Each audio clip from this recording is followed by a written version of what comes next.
Hola, molt bones a tots, benvinguts a un nou vídeo, som en Miquel i avui explicaré què és Tinkercad. Tinkercad és una pàgina web que és per dissenyar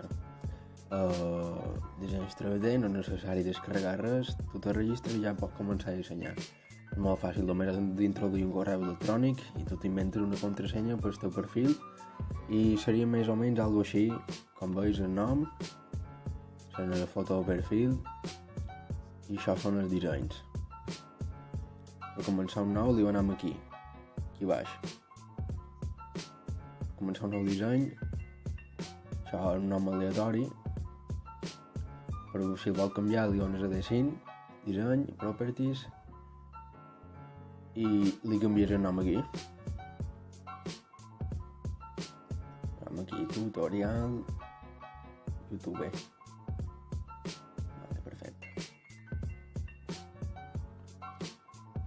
I ara ja tenim el nom canviat.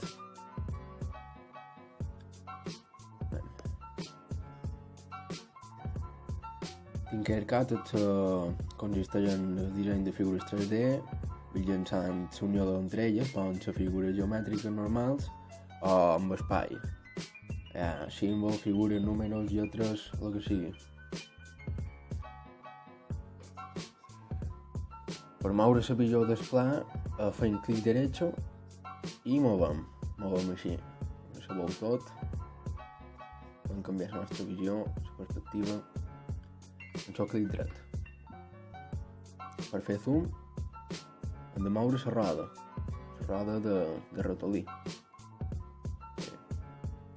Com veus, per seleccionar un element fem clic i el duim aquí, el rossegam fins aquí, fins a la pista. Ja el tindríem. Si en volem un parell, agafant l'altre, el cilindre i la piràmide, aquí mateix. Anant seleccionant en clic dret i ja així no s'ajunten. Si els volem borrar, pitges damunt i suprimir. Veus, avançam, clic derecho, la roda. I ara aquí ja tenim la figura. Totes les figures tenen quatre punts negres i així, que són les aristes, i aquests punts són per estirar les mides i tot això. I tenim totes les fletxes, tot per girar els angles, la perspectiva. Tot això són els punts negres i els angles aquí que tenim. Si pitjant la rota sobre qualsevol punt d'aquest negre me mostrarà la mida que tenen, bàsicament. Aquesta, per exemple, com veiem, té 20 mil·límetres. El punt d'aquí està associat, just el que tenim ara damunt, està associat a la profunditat que té. Si volem canviar la profunditat, pitjant damunt i arrastrant fins aquí, fins a on vulguem. Si estiram, ja això depèn de l'angle que tingui, pot ser la profunditat, el que sigui. El mateix passa aquí a l'altra banda. Estiram aquí i ja la tenim.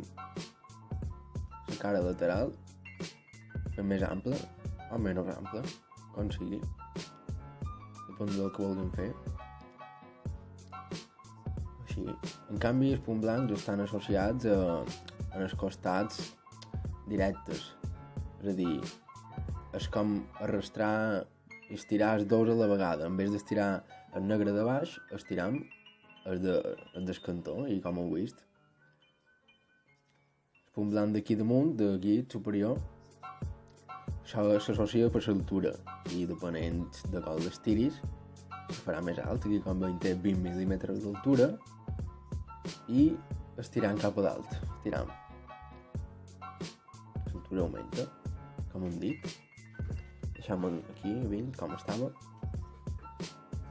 I la fletxa ens mostra a quina distància està la figura d'en terra.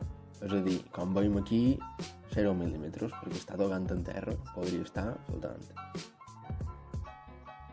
Veus? Si pitjam aquí damunt i estiram, està a 10 mil·límetres d'altura.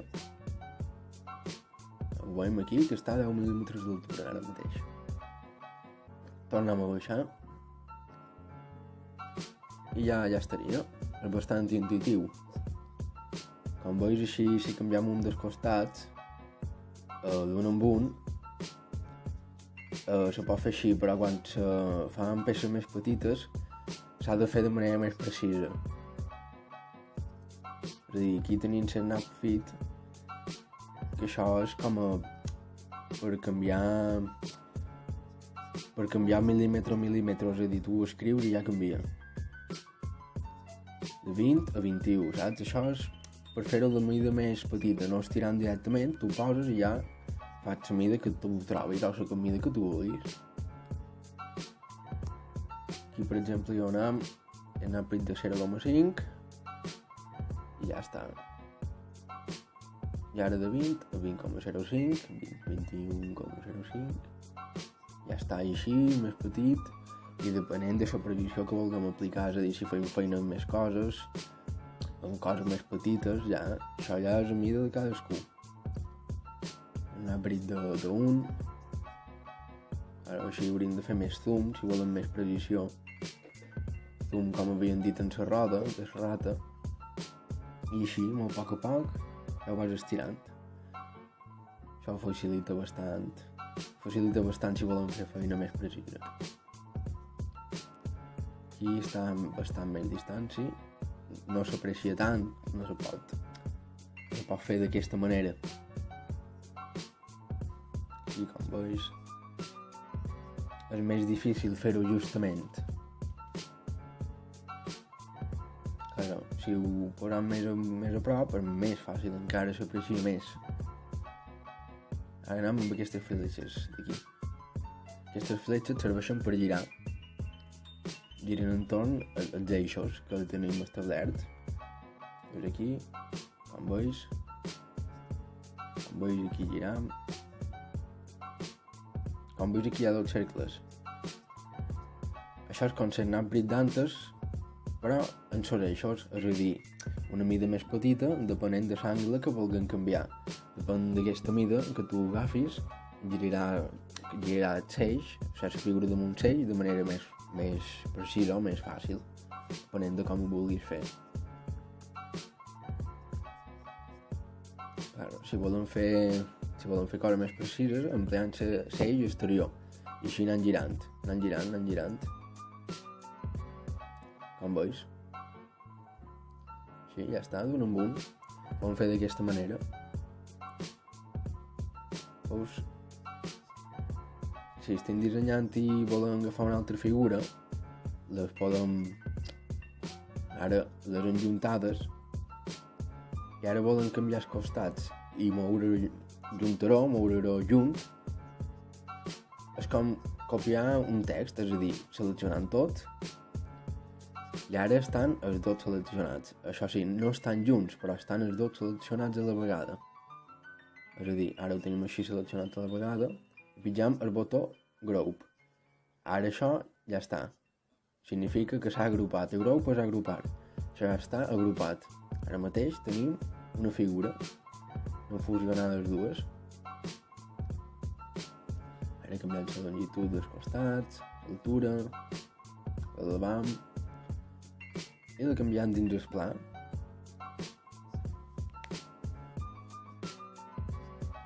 Si la volem separar les peces, pitjam aquí un group, desagrupar, i ja les tenim separades un altre pic, com estaven en el principi. Això que veus aquí que posa inspector serveix per canviar el color de les figures, i això també serveix per fer-la transparent. Tot d'aquí és per fer-la transparent. En què serveix fer-ho transparent? Pues mira, si nosaltres tenim aquí una fuga del cilindre i volem fer-hi un buit de la figura, o sigui, el que millor s'adapti i el que vulguem, depenent de la figura nosaltres ho editam, això serà com un espai que quedi dins del cilindre. És a dir, tu ara això ho fiques aquí de dins, ficam aquí de dins, i ara ja estan fusionats. Això no és tot. Ara això ara, un poc més a dalt, i fem el mateix que hem fet antes. Desagrupant les dues. Perquè ara mateix està el quadrat, el rectangle, dins el cilindre. El que passa que ara ho agrupam tot i pitjam grup. I ara, com veus, ja està, tenim un espai, l'espai que teníem antes, dins el cilindre. I ja ho tindríem. Se n'ha enduit el cilindre i ja estaria. I si aquesta peça no la volem el disseny, ja l'hem feta i l'hem posada en el seu puesto. Si no la volen tornar a emplear, Lock Transformation. És a dir, si tu la vols deixar, no la vols tornar a tocar, Lock Transformation, i ja està. Ara no, ja no se podria fer res, ja seria fixa, és a dir, no se podria separar. I fins aquí la primera part del tutorial. Espero que s'hagi entès bé i fins després.